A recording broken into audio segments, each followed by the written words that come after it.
Zee TV news కి స్వాగతం. బుధవారం కలెక్టరేట్ సమావేశ మందిరంలో జిల్లాలోని ప్రభుత్వ పాఠశాలలో చదువుతున్న విద్యార్థులలో అభ్యసన సామర్థ్యాన్ని మెరుగుపరచడానికి మరియు పిల్లలకు సైన్స్ అండ్ గణితం అండ్ ఇంగ్లీష్ పట్ల ఉన్న భయాలను పోగొట్టి సంబంధిత సబ్జెక్టు నిపుణులతో ఉపాధ్యాయులకు శిక్షణ ఇవ్వడం కొరకు పీపుల్ ఫర్ యాక్షన్ వారి ఆధ్వర్యంలో ప్రాజెక్ట్ లాంచింగ్ ప్రోగ్రామ్ ని రాష్ట్ర పంచాయతీరాజ్ గ్రామీణాభివృద్ధి గ్రామీణ నీటి సరఫరా మహిళా శిశు సంక్షేమ శాఖ మంత్రి ధనసరి అనసూయ సీతక్క, జిల్లా collector Divakar TS, ITDA PO Chitra Mishra, అదనపు కలెక్టర్ రెవెన్యూ సిహెచ్ మహేందర్, జీ గ్రంథాలయ సంస్థ చైర్మన్ రవిచంద్రలతో కలిసి ప్రారంభించారు. మన మారుమూల ప్రాంతానికి మరి ట్రాన్స్ఫార్మ్ స్కూల్స్ కూడా చేయడం ఆ సంస్థ Shraddha and Sudheer Qualcomm PO ITDA గారికి, అదేవిధంగా మా అడిషనల్ కలెక్టర్ గారికి, డిఓ గారికి, లైబ్రరీ చైర్మన్ గారికి, టీచర్స్ అందరికీ ఇబ్బంది పడుతున్నారు. మనం లాగా కాకుండా మన పిల్లలు ఇప్పుడు జనరేషన్కి తగ్గట్టుగా మరి ఈ పిల్లలు కూడా తయారు కావాల్సిన అవసరం ఉంది. అంటే కేవలం డిస్టెన్స్ అనేదే మనకు ప్రాబ్లం కాకూడదు. ఇవాళ ప్రపంచాన్ని కూడా మారుమూల ప్రాంతంలో నెట్ పెట్టుకొని చూడగలిగినప్పుడు మరి ప్రపంచం ఎట్లాంటి చదువులోకి వెళ్తుంది, ఎట్లాంటి జ్ఞానాన్ని సంపాదిస్తుందో దాంట్లో మనమెందుకు ఇంక్లూజన్ కాకూడదనే ఉద్దేశంతో మరి నేను కొంత నాకు ఉండేటువంటి సోర్స్ ద్వారా వివిధ ఆర్గనైజేషన్స్తో డిస్కషన్ చేసినప్పుడు దాంట్లో కలెక్టర్ గారు కూడా 2-3 టైమ్స్ ఈ యొక్క మీటింగ్స్కి అటెండ్ అవ్వడం జరిగింది. వాస్తవానికి చాలా టఫ్ సిచ్యువేషన్లో కూడా సరే వీళ్ళందరూ వస్తే మన ఏరియా చాలా మార్పు కనబడుతుంది, మీరు తప్పకుండా రావాలి అంటే ఒక 3 టైమ్స్ మరి వారు కూడా మీటింగ్స్కి అటెండ్ అయ్యి వచ్చేటువంటి కంపెనీలకు కూడా సంపూర్ణంగా మేము హెల్ప్ చేస్తాం, మీరు రండి యాజ్ అడ్మినిస్ట్రేటివ్ తరపున కూడా ఉంటుంది అని. అంటే ఎందుకంటే పొలిటికల్ లీడర్స్ ఇస్తారు, కానీ కింద ఆఫీసర్ సహకరించకుంటే ఎంత గొప్ప స్కీమ్ అయినా అది సక్సెస్ఫుల్ కాదు. కాబట్టి మన కలెక్టర్ గారు ఇతర అధికారులు కూడా ఎప్పటికప్పుడు వచ్చేటువంటి కంపెనీస్కు అంటే సిఎస్ఆర్ ఫండింగ్ కోసం కూడా వారికి మోరల్ సపోర్ట్ ఇవ్వడం జరిగింది. ముఖ్యంగా ఈరోజు మీరు ఇటు శ్రద్ధ గారు కానీ తర్వాత తను కూడా ఇంతకుముందు వచ్చిపోయింది నేహ, ఒక 5 days ఇక్కడ గడపడం జరిగింది. అమ్మాయి కూడా చెప్పిన మా ఏరియా చాలా అద్భుతంగా మిమ్మల్ని రిసీవ్ చేసుకుంటారు. అడవి అంటే భయము లేకుంటే బ్యాక్వర్డ్నెస్ చూసి మీరు భయపడకండి, ఈ పీపుల్లో మంచి హార్ట్ ఉంది, మంచి గుణం ఉంటుంది. మా పిల్లల కోసం మేము తప్పకుండా మీరు ఇచ్చే అటువంటి ఏదైతే ట్రాన్స్ఫార్మ్ స్కూల్స్ ఉన్నాయో దాంట్లో ఎడ్యుకేషన్ ట్రాన్స్ఫార్మ్స్ లైఫ్, ఇది చాలా గొప్ప కాన్సెప్ట్. నాకు నిన్న ఢిల్లీలో కూడా ఒక సార్ చెప్పడం జరిగింది, ఇట్లా ఒరిస్సాలో జరుగుతుందని. నేను అప్పుడు ట్రై చేసిన మన వాళ్ళతో కనెక్ట్ అయ్యడానికి సేమ్ అదేనా అని.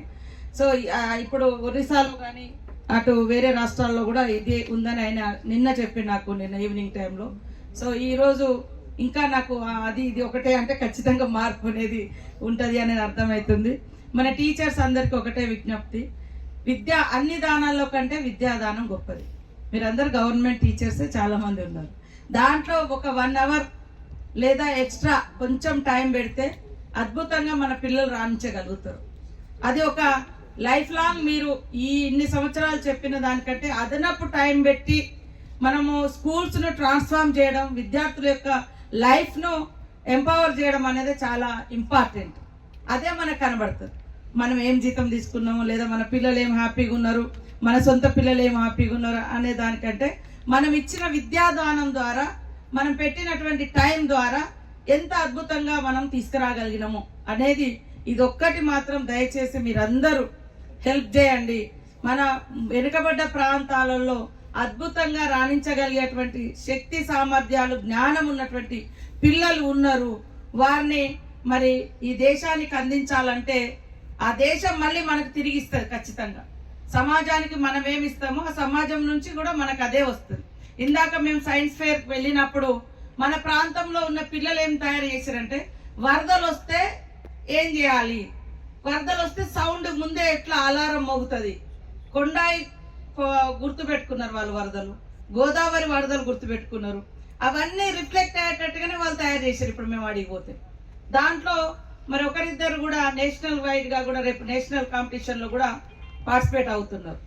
కాబట్టి మనము ఈ రోజు తీసుకునేటువంటి స్కూల్ ట్రాన్స్ఫార్మ్స్ ఏదైతే ఉందో ఖచ్చితంగా రాష్ట్రంలోనే ఒక అద్భుతమైనటువంటి రిజల్ట్ వస్తుంది. ఆ కీర్తి కూడా మన టీచర్స్కే దక్కుతుందని ఈ సందర్భంగా మేము తెలియజేస్తాం.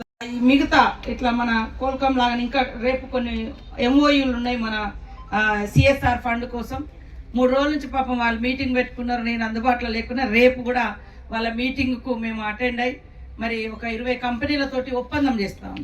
వాళ్ళకు వచ్చే బెనిఫిట్ను ఇట్లా ఒక సంస్థ స్కూలు, ఒక సంస్థ వాళ్ళు మహిళలకు ఏమన్నా కుట్టు మిషన్ కేంద్రాలు, లేకుంటే విలేజ్ అడాప్షన్ ఊరు దత్తత తీసుకోవడం, ఇట్లా కూడా మనం చేస్తా ఉన్నాం. గవర్నమెంట్స్ ఒక్కటి చేస్తేనే కాదు, మనకు మనసు పెట్టి చేయాలి. మనకు అవకాశం ఉన్న కాడ కూడా మనం వివిధ రంగాలలో మరి గ్రామాలను ప్రజల్ని ముందుకు తీసుకురావడానికి మన యొక్క సహాయ సహకారాలు తప్పకుండా ఉండాలి. ఇవాళ బయట మనం చూస్తే ఇందాక క్వాల్కామ్ వాళ్ళు చెప్పినట్టుగా ఎంతసేపు సిటీలలోనో ఈ సిఎస్ఆర్ ఫండ్ అంతా ఖర్చు అవుతుంది. వాళ్ళకు కూడా పాపం ఎవరి ద్వారా పోతే ఒరిజినల్గా ఎక్కడ నీడి ఉందో అక్కడ రీచ్ అవుతుందనే తెలియనటువంటి వాళ్ళు చాలా ఉన్నారు. కంపల్సరీ వాళ్ళు ఒక 2% ఖర్చు పెట్టాలి. ఎక్కడో కడ పెట్టేసిపోదాంలే అన్నట్టు కూడా కొంచెం వాళ్ళకు లాస్ట్ ఇయర్ ఎండింగ్ అవన్నీ ఉంటాయి, మార్చిలోపు ఖర్చు పెట్టాలి. అట్లాంటి ప్రాబ్లం లేదు. మా ములుగు రండి, ఇటు తప్పకుండా చాలా అవకాశాలు ఉన్నాయి, మంచి అద్భుతాలు తయారు చేయడానికి అని చెప్పిన తర్వాత ఈరోజు 20-25 కంపెనీలు మనకు రేపు ఒప్పందం చేసుకొని దాని యొక్క పనితనం కూడా ఇప్పుడు ఎట్లయితే క్వాల్కమ్ అండ్ స్కూల్స్ ట్రాన్స్ఫార్మ్ ఎట్లయితే అవుతుందో నెక్స్ట్ 3-4 డేస్ తర్వాత వాళ్ళు కూడా మళ్ళీ మన గ్రామాలకు వచ్చి ఖచ్చితంగా మంచి అభివృద్ధిని ఇక్కడ ఇవ్వడం జరుగుతుందని తెలియజేస్తా ఉన్నాం. మనం చేయాల్సింది మన అధికారులు కానీ, మన ప్రజాప్రతినిధులు కానీ, ప్రజలు కానీ, మనకు అవసరం ఏది ఉంది, పబ్లిక్ ఏది ఎక్కువ అవసరం ఉంది, ఎక్కువ మందికి ఏది అవసరం ఉంది, ఎక్కువ ఏది అవసరం ఉంది, ఇట్లా కూడా మనం ఐడెంటిఫై చేసి ఇస్తే ఆ వచ్చే వర్క్ను మనం ఖచ్చితంగా యూటిలైజ్ చేసుకున్న వాళ్ళం అవుతాం. కాబట్టి ఈరోజు నాకు కూడా చాలా సంతోషం. మనమందరం చాలా మంది ఇక్కడ గవర్నమెంట్ స్కూళ్ళ నుంచి వచ్చి ఉంటారు. మరి గవర్నమెంట్ స్కూళ్ళల్లో ఒక అద్భుతంగా మీరు టీచింగ్ ఉంటుంది, అది కాకపోతే వాళ్ళు కూర్చోబెట్టి బట్టి పట్టిస్తారు, మీరు చెప్తారు. చెప్పిన దాన్ని కూడా నెక్స్ట్ డే మీరు రివైజ్ చేసి వాళ్ళలో ఎంత మార్పు వస్తుంది అనేది కూడా కొంచెం టైం పెడితే మన గవర్నమెంట్ స్కూల్సే చాలా అద్భుతంగా రాణించగలుగుతాయి. కాబట్టి మీరందరూ కూడా ఈ యొక్క ట్రాన్స్ఫర్మేషన్ స్కూల్స్లలో కూడా అందరూ సపోర్ట్ చేసి ఇదొక ఆదర్శంగా స్ఫూర్తిదాయకంగా ఇప్పుడు వాళ్ళు ఒరిస్సా ఇంకా కొన్ని మహారాష్ట్రలో కూడా చేసినట్టు, కర్ణాటక అక్కడక్కడ చేసిండ్రు. ఆ స్టోరీ మాకు ఢిల్లీలో చెప్పారంటే మరి రేపు తెలంగాణలో కూడా మన ములుగు ఒక వెనుకబడ్డ ప్రాంతం నుంచి 30 స్కూల్స్ అక్కడ నుంచి వచ్చినటువంటి స్టూడెంట్స్ వాళ్ళ లైఫ్ ఎలా ట్రాన్స్ఫార్మ్ అయింది అనేది కూడా మనము తీసుకోవాలి. ఆ ఎడ్యుకేషన్ అనేది ఎంత మార్పు మనం చేయగలిగినాం అనేది మనం చెప్పగలగాలి. కాబట్టి టీచర్స్ అందరూ కూడా సహకరించాలి, ఉపాధ్యాయులు ఉపాధ్యాయునులు లేదా